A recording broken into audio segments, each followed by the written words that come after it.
Welcome! If you've been trying to control who can comment on your Instagram posts, especially from your PC, you're in the right place. Instagram has rolled out some updates, and now it's easier than ever to manage your comment settings directly from your computer. Let's walk through how you can allow comments only from your followers using the Instagram app on PC.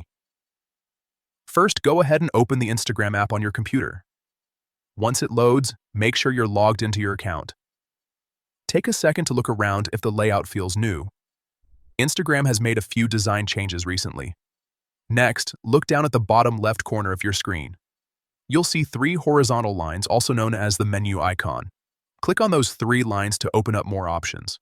From the menu that appears, find and click on Settings. This is where all your account controls are located. Once you're inside Settings, look for the section labeled Comments and click on it. Now you'll see different options related to who can interact with your posts. What you want to do here is choose the option that allows comments from your followers. This setting ensures that only people who follow you can leave comments on your posts, helping you avoid unwanted interactions or spam.